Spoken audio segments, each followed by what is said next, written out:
ጤና ይስጥልን ውድ ተመልካቾቻችን ከኢሳት ነጻ የህዝብ ሚዲያ የሳቱን ዜናዎች ተጀላችሁ ቀርበያለው ከዜናዎቹ ጋር መሰረት ባዩ ነኝ አብራችሁን ቆዩ ወደ ቀዳሚው ዜና ተሻገርን የባህላዊ ግጭት አፈታት ሂደቶችን ሚና በማጎልበት ዘላቂ ሰላምን ማረጋገጥ ይገባል ተባለ የባህላዊ ግጭት አፈታት ሂደቶችን ሚና በማጎልበት ዘላቂ ሰላምን ማረጋገጥ እንደሚገባ የሰላም ሚኒስትር መሐመድ ኢድሪስ አስገንዝበዋል ሁለተኛው የደቡብ ምዕራብ ኢትዮጵያ ህዝቦችና የጋምቤላ ክልሎች የሰላምና ልማት ትብብር ፎረም በሚዛን አማን ከተማ እየተካሄደ ይገኛል በፎረሙ ላይ የተገኙት ሚኒስትሩ በተፈጥሮ ሀብት የታደሉትን ሁለቱን ክልሎች በአዋሳኝ አካባቢዎች ያላቸውን ሀብት በሚፈለገው ልክ አልምተው መጠቀም እንዳለባቸው ገልጸዋል ለዚህ ምክንያት የሆኑት አልፎ የሚከሰቱ ግጭቶች መሆናቸውን በመጥቀስ ባህላዊ የግጭት አፈታት ሂደቶችን ያላቸውን ሚና በማጎልበት በአዋሳኝ አካባቢዎች ዘላቂ ሰላምና ልማትን የማረጋገጥ ስራ ተጠናክሮ ሊቀጥል ይገባል ብለዋል የደቡብ ምዕራብ ኢትዮጵያ ህዝቦች ክልል ርዕሰ መስተዳድር ዶክተር ኢንጂነር ነጋሽ ዋጌሾ በሁለቱ አዋሳኝ ክልሎች የሚከሰቱ የጸጥታ ችግሮችን በጋራ ለመከላከልና የህዝቦችን ተጠቃሚነት ለማረጋገጥ የተመሰረተው ፎረም አበረታች ውጤት ማምጣቱን ገልጸዋል የሁለቱ ክልሎች ህዝብ የጋራ ዓላማና ራዕይ አለው በማለት ገልጸው ይሁን እንጂ አልፎ በአዋሳኝ አካባቢዎች የሚከሰቱ የጸጥታ ችግሮች አላስፈላጊ ዋጋ እያስከፈሉ ይገኛሉ ብለዋል እነዚህ የጸጥታ ችግሮች በተደራጀ መንገድ መከላከል አጥፊዎችን ለህግ ማቅረብና የህግ በላይነትን ማረጋገጥ ይገባል ነው ያሉት የሁለቱ ክልሎች ህዝብ ያለው የእርስ በርስ ግንኙነትና ማህበራዊ መስተጋብር ዘመናት የተሻገረ መሆኑን የገለጹት ደግሞ የጋምቤላ ክልል ርዕሰ መስተዳድር ወይዘሮ አለሚቱ ኡሙድ ናቸው የግል አጀንዳ ያላቸው ግለሰቦች ግጭት በመፍጠር የህዝባችን አብሮነት ለመሸርሸር ሙከራ ሲያደርጉ መቆየታቸውን ጠቅሰው ችግሮችን በዘላቂነት ለመፍታት በየጊዜው መወያየትና የልማት ስራዎችን ማጠናከር እንደሚገባ አስገንዝበዋል የአዲስ አበባ ከተማ አስተዳደር እሳትና አደጋ ስራ አመራር ኮሚሽንን በሰው ኃይልና ዘመኑ በሚጠይቀው ቴክኖሎጂ የማደራጀት ተግባር ተጠናክሮ እንደሚቀጥል ከንቲባ አዳነች አቤቤ ገለጹ እሳትና አደጋ ሰራተኞች ቀን ከአደጋ ስጋት ለተጠበቀ ከተማ ልማት በሚከፈል መስዋዕትነት ጀግንነት ነው በሚል መሪ ሐሳብ በአዲስ አበባ ከተማ መስቀል አደባባይ እየተከበረ ይገኛል በመርሃ ግብሩ ከንቲባ አዳነች አቤቤ የአዲስ አበባ ከተማ ምክር ቤት አፈ ጉባኤ ቡዜና አልቃደር የኢትዮጵያ አደጋ ስጋት ስራ አመራር ኮሚሽን ኮሚሽነር ዶክተር አምባሳደር ሽፈራው ተክለማርያም እንዲሁም የከተማ አስተዳደሩ ከፍተኛ አመራሮች ተገኝተዋል ከንቲባ አዳነች አቤቤ በዚህ ወቅት የእሳትና አደጋ ሰራተኞች አደጋ በሚከሰትበት ወቅት የሰውን ህይወትና ንብረት የሚታደጉ ጀግኖች ናቸው ሲሉ ገልጸዋል የአዲስ አበባ እሳትና አደጋ ስራ አመራር ኮሚሽንን በሰው ኃይልና ዘመኑ በሚጠይቀው ቴክኖሎጂ ተደራጅቶ ከተማውን የሚመጥን ስራ ማከናወን የሚያስችሉ ተግባራት መስራታቸውን ጠቁመዋል አዲስ አበባ ከተማን ለማዘመንና መሰረተ ልማትን ለማሟላት እየተከናወኑ የሚገኙ ተግባራት የእሳት አደጋን በመከላከል በኩልም ጠቀሜታቸው የጎላ መሆኑን ተናግረዋል ሲል ኢዜአ ዘግቧል በሞያሌ ኤምፖክስ ቫይረስ የተያዘ ሰው መገኘቱን የጤና ሚኒስቴር አስታወቀ የኢትዮጵያ ህብረተሰብ ጤና ኢንስቲትዩት በኦሮሚያ ክልል ሞያሌ ከተማ አስተዳደር ከሚገኙ በህመሙ መያዛቸው ከተጠረጠሩ ታማሚዎች በወሰደው ናሙና በኤምፖክስ ቫይረስ የተያዘ ሰው ማግኘቱን አረጋግጧል ቫይረሱ እንደተገኘበት የተረጋገጠው የ21 ቀን እድሜ ያለው ህፃን ልጅ ሲሆን እናቱን በተደረገው ቀጣይ ምርመራ ለቫይረሱ እንደተጋለጠች ለማረጋገጥ ተችሏል ሲል የጤና ሚኒስቴርና ከኢትዮጵያ ህብረተሰብ ጤና ኢንስቲትዩት ኤምፖክስን አስመልክቶ ባወጣው መግለጫ አስታውቋል የህፃኑ አባትም ወደ ጎረቤት ሀገር ሄዶ የነበረ መሆኑን መታወቁና የሄደባቸው አካባቢዎች እንዲሁም ከግለሰቡ ጋር የቅርብ ንክኪ የነበራቸው ግለሰቦችን የመለየትና ክትትል የማድረግ ስራ ተጀምሯል ታማሚው ህፃንና እናቱ አስቀድሞ በተያዘው የለይቶ ማከሚያ ተገቢውን ህክምና ክትትል እየተደረገላቸው ሲሆን እስካሁን ባለው ሁኔታ የከፋ የጤና እክል እንዳልገጠማቸው ተገልጿል የኤምፖክስ በሽታ ቫይረሱ ካለባቸው ግለሰቦች ጋር ንክኪ ያለው ሰው የሚከተሉትን ምልክቶች በሚታዩበት ወቅት ማለትም ሽፍታ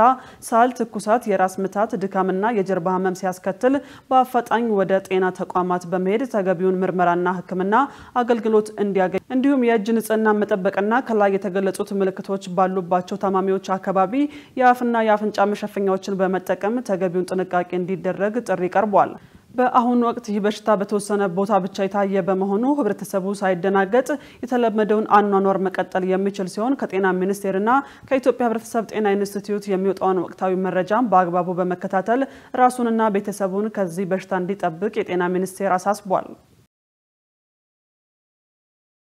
ኢትዮጵያ በማርና ሰምርት ከአፍሪካ ቀዳሚ ሀገር ብትሆንም ከዘርፉ ማግኘት የሚገባትን የውጭ ምንዛሬ ያገኘች አይደለም ተባለ ኢትዮጵያ ምርቷን የሚገዙ ሀገራት ለማር ምርት ጥራት ማረጋገጫ ላቦራቶሪዋ እውቅና እንዲሰጧት መጠየቋን የግብርና ሚኒስቴር አስታውቋል የግብርና ሚኒስትር ዴኤታ ዶክተር ፍቅሩ ረጋሳ ለኢትዮጵያ ፕሬስ ድርጅት እንደገለጹት ኢትዮጵያ በማርና ሰም ምርት ከአፍሪካ ቀዳሚ ሀገር ብትሆንም ከዘርፉ ማግኘት የሚገባትን የውጭ ምንዛሬ እያገኘች አይደለም ብለዋል። በኢትዮጵያ የማር ምርት ጥራት ማረጋገጫ ላቦራቶሪ አለመኖር ከማር ምርት የሚገባትን ያህል የውጭ ምንዛሬ እንዳታገኝ ካደረጓት ምክንያቶች አንዱ መሆኑን አስታውቀዋል። ኢትዮጵያ ወደ ውጭ የምትልከው ማር ጥራቱን ለማረጋገጥ ጀርመን ሀገር ናሙና ተልኮ ጥራቱ ከተረጋገጠ በኋላ ወደ አውሮፓ ገበያ ይቀርብ እንደነበር አስታውሰዋል። አሁን ላይ የማር ምርትን ከአመራረት ጀምሮ ጥራቱን የማስጠበቅ ስራ በሀገር ውስጥ አቅም እየተሰራ መሆኑን ገልጸው ኢትዮጵያ ውስጥ የማር ምርት ጥራትን የሚረጋገጥበት ላቦራቶሪ መቋቋሙን ተናግረዋል። ላቦራቶሪው በጥራት መንደር ውስጥ መቋቋሙን ገልጸው የኢትዮጵያን የማር ምርት የሚገዙ ሀገራት እውቅና እንዲሰጡ ተጠይቋል ብለዋል።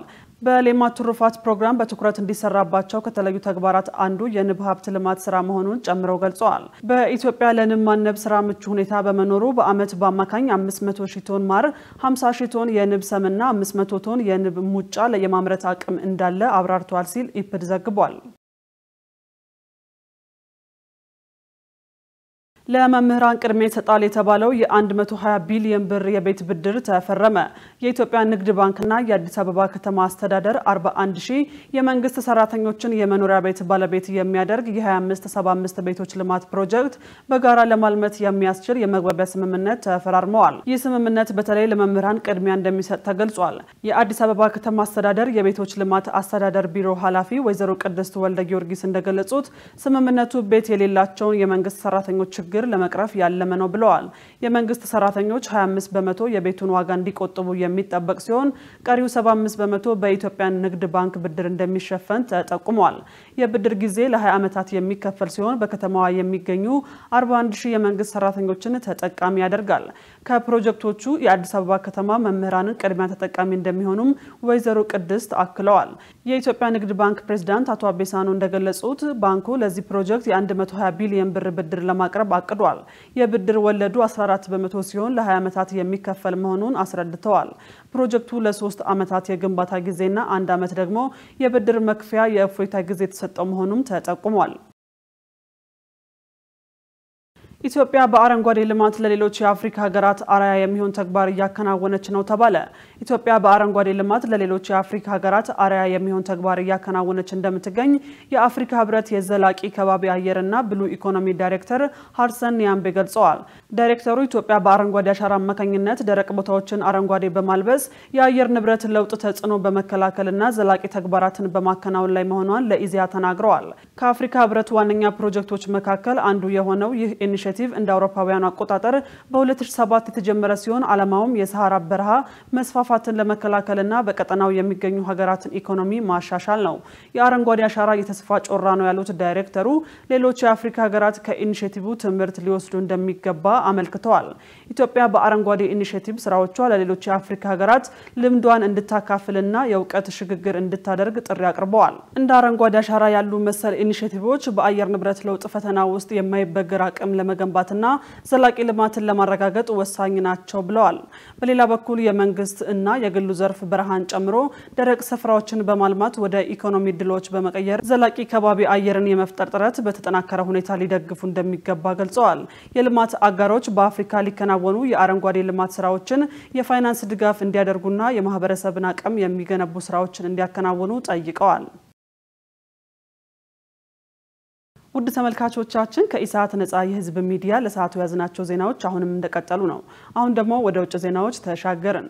የዓለም የምግብ መርሃ ግብር በጋዛ ምድር ከ70,000 በላይ ህፃናት የከፋ የምግብ እጥረት ገጥሟቸዋል ሲል ገለጸ። ታዳጊዎች የተመጣጠነ ምግብ ባለማግኘታቸው ለከፋ ችግር ተጋልጠዋል ብሏል። ፕሮግራሙ እንደሚለው እስራኤል በጦርነት ወደ ደቀቀው የጋዛ ሰርጥ እንዲገባ የምትፈቅደው እርዳታ እጅጉን ዝቅተኛ በመሆኑ ቀውሱ ከፍቷል። የዓለም ምግብ ፕሮግራም ባገኘው አጋጣሚ ሁሉ ምግብና አልሚ ምግቦችን ለህፃናቱ ለማድረስ ጥረት ላይ በሆኑን ቢያሳውቅም ከችግሩ ስፋት አንፃር ተደራሽ ማድረግ እንዳልቻለ ገልጿል። የመንግስታቱ ድርጅት የምግብ መርሃ ግብር በኤክስ ገጹ ላይ ያጋራው መልእክት በጋዛ ያለውን የከፋ ሰቆቃ የሚጠቁም ሆኗል። ረሃብን ለመቆጣጠርና ህይወትን ለመታደግ አስቸኳይ ያልተገደበና ደህንነቱ በተጠበቀ ሁኔታ በጋዛ ምድር የእርዳታ ተደራሽነት እንዲስፋፋ እንፈልጋለን ብሏል ድርጅቱ።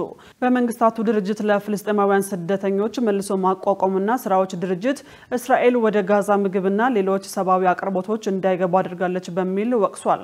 ዘገባው የሲኤንኤን እና አልጀዚራ ነው።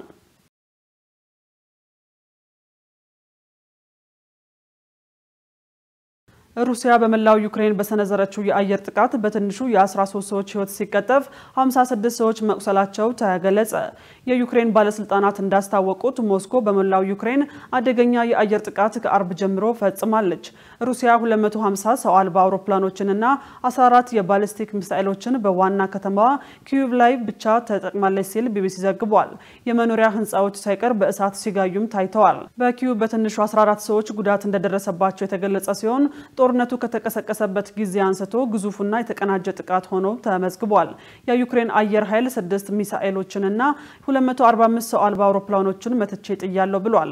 የዩክሬኑ ፕሬዝዳንት ቮሎዲሚር ዘለንስኪ ዓለም ጦርነቱን የማራዘሙን ጉዳይ በሞስኮ እጅ ላይ መሆኑን እርግጠኛ እንድትሆን ያደረገው ጥቃት ነው በሚል በኤክስ ገጻቸው አስፍረዋል። ሩሲያና ዩክሬን በኢስታንቡል ቱርክ በደረሱት ስምምነት ሳቢያ የእስረኛ ልውውጥ እያደረጉ ባሉበት ሰዓት ነው የድሮንና ሚሳኤል ማዕበል በኪየቭ ላይ የወረደባት ተብሏል። ጥቃቱን ተከትሎ ፕሬዝዳንት ዘለንስኪ ፈታኝ ምሽት ያሉት ሲሆን ሙሉ ዋና ከተማዋ ኪየቭ ስትቀጣጠል አምሽታለች በሚል የክሬምሊንን ጥቃት ገልጸውታል። ዘገባው የዋሽንግተን ፖስት ነው።